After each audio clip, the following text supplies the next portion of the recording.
The country has even fully accepted it. I would say not great. Things somehow simultaneously feel better, but also worse. I would say we're doing poorly. I think we're fucked. People are still just as separated as they were before the insurrection. Some people said, oh, this has gone too far and we should stop before we completely descend into madness. And then others are like, yes, this is exactly the madness I've been waiting for. I don't understand how we're still having to figure out who's doing what, and that these people have not been indicted. Societally, people keep using this bullshit reason of, oh, well, we don't know what happened. We do. We watched it. It was televised. The fact that most of the prosecutions were so slow and were slaps on the wrists allowed a lot of people to say, oh, it wasn't that bad. It really emboldened people with hateful mindsets and points of views to go out and act on them. The same forces that created the insurrection, income inequality, misinformation, election denial, I feel like they're all still around. As a Canadian, I'm really worried. And let me tell you why. Because after your January 6th, 2 years ago, last year, our version of your January 6th people tried to do the same thing at our capital in Ottawa. There's been a lot of nonsense happening here. That's an offshoot of what happened in the US 2 years ago on January 6th. I don't think we're ever going to recover from this politically and socially. There's a lot of open wounds still. I feel like the open wounds are slow to heal. But they are healing. Things are looking up, I guess. And with those responses, they'll say, we got way too many to use even anywhere close to like 94% of them. But if you like a chance for your beautiful face to be on this show, make sure you follow the text line. Also, last thing I'll say about Monday, it was a very fun day to come back because it also happened to be the day that YouTube just started deleting views from people's channels. People were pumped to watch it. The views were there. It was like a top 3 out of the last 10 videos. And then I refreshed the views and I lost 50,000, and then 15 more minutes passed, and then I lost another 45,000 views on the video. And here's a quick thing I'll say too. If you work at YouTube, please listen to this part. Please listen to your small creators more. When YouTube was freaking out and having this glitch, the small creators were the first ones to notice and start messaging YouTube. I couldn't even confirm that my problem was widespread until I went to Twitter and saw smaller creators posting about it. But because they're smaller, they don't have a YouTube contact like me, and they were getting like YouTube support messages saying, hey, views just fluctuate. And so them raising the alarm, that gets completely dismissed. But luckily, because I have a contact and we're established, we're able to actually get to someone that goes, oh, wait, there is a problem. Let's work on it. Just saying. And then on Tuesday, we talked about a lot, right? We covered the situation with Wizards trying to get one over on the D&D community, as well as drama about Logan Paul allegedly abandoning a pig, how California is just getting pummeled by rain. So there, I think it is safe to say that the D&D story dominated the comments, which I've now kind of come to expect. Whenever we talk about these stories that affect specific communities, they seem to come out in force. But on this topic, you had Chachusky mentioning that the D&D contract change is insane, completely ruins many people's business models, and essentially ruins all their goodwill with the community. And ZT also pointing out something that I wish we had gone into a little more detail on, right? Saying that the biggest issue is that they are attempting to revoke the perpetual license they gave out before. And I really don't think that I was clear on this when we reported it, but the original license that creators and companies used to grow themselves and the game was supposed to be irrevocable and perpetual. But now Wizards and Hasbro is like, psych, it's not. So that's definitely one of the big issues that's eroding the trust fans have with Wizards. And actually, as a last minute update, Wizards has now announced that it is essentially scrapping its leaked version of the OGL, with the company saying in a statement that it missed the mark and that a new version will come out that is much closer to the original. However, there is a sentence indicating that it'll still have some kind of influence or ownership over products that are explicitly tabletop RPGs. But at the same time, it goes on to say that they largely won't be trying to take royalties, will still explicitly allow people to make content surrounding D&D, and clarified that they never meant to steal people's work, saying instead that provision was intended to protect them in the off chance they made something that seems similar to stuff someone else had already written. But we'll have to wait to see if they actually follow through on this, and we'll have to see how fans react after having time to digest the news. Then, moving on to the situation of Logan Paul and his former pet pig Pearl, I was actually shocked that a lot of you had very muted takes, but that's not just because of the topic. Depending on where you post about Logan Paul, the reactions are so drastically different. On Twitter, there's definitely a fuck Logan Paul mentality, though on TikTok, that got flipped upside down. And then on Instagram and YouTube, there were a lot of splits, and then also people just kind of landing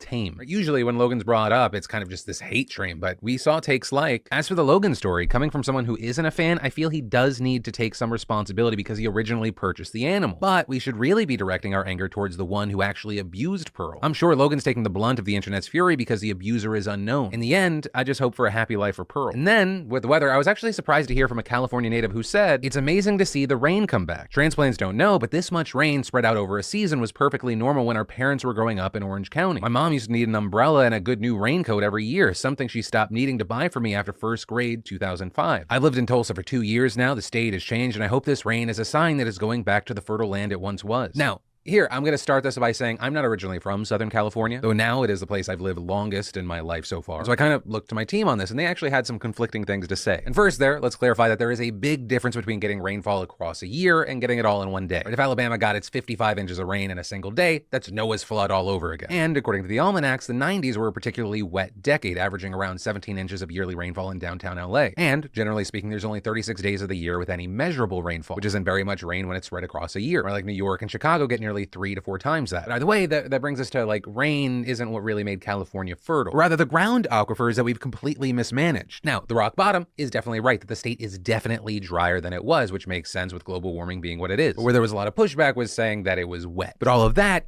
I think, is kind of just a nitpick. Personally, I hate even talking about the weather, let alone arguing about the weather. If anything, I was kind of more shocked at how many people thought this was kind of just a drizzle. People saying things like, "That was a nice Californians have never seen any rain segment. Oh my God, I have to jump over puddles." We had a proper flood here and houses were underwater up till the second floor. And that rain section was the most California thing I've ever seen. There are big puddles at the streets and the mountains have clouds. And there, I'll say, first off, this is why I introduced that segment how I did. Some of the footage was from the week before the crazy rain happened. It was intended to be like a "what is rain" segment, and then it got so much worse. I think the people downplaying the rain just don't realize how dangerous it is here. I remember after that video was made, we started getting rates of rainfall that the wettest parts of the world get on their bad days. And we had people like Cameron telling us why this much rain, which might be fine somewhere else, is especially dangerous in California. Writing, "The issue with the water is that the drought has made the ground so dry that it can't really soak up the rain. This makes the flash flooding that much more possible. No one in my family has been able to go into work this week. It's incredibly intense." And others mentioning how the dry riverbeds are now under feet of water, saying, "Bro, you joke, but this is the first time I've seen rain in 2 years, and it's been going nonstop for 3 days. The riverbed that has been dried out for 15 years now is completely full and spilling over, and it's a big riverbed. In the vast majority of SoCal, we do not get weather at all." And then, are you looking for your next micro obsession to pass the time? Well, Hunting Clash is an awesome hunting simulator with some of the best graphics and gameplay I've seen in a mobile game. So thanks to Hunting Clash for creating the game and sponsoring today's show. Where there are a ton of exotic locations available to explore and hunt in. The woods of Montana, the deserts of Africa, and other environments shape how and what you hunt. And every hunt is different from the last. You can hunt deer, elk, grizzly bears, ducks, and more. Each type of animal has different movements and sizes, and I just kind of like figuring out how to get the hang of each. Plus, Hunting Clash lets you choose how you want to hunt. There are a bunch of hunting rifles to unlock and upgrade, but you can also go old school and learn how to hunt with a bow. Also, if you want more of a social experience, you can put your skills to the test against other players with weekly competitions. So download Hunting Clash right now using my link or QR code on the screen. Use my promo code HUNTWITHPhilip by following these simple steps to get an awesome lore pack that'll help you start hunting bigger animals. It's code HUNTWITHPhilip and get started hunting guilt-free today. I feel like I need to eat a veggie burger. Yeah.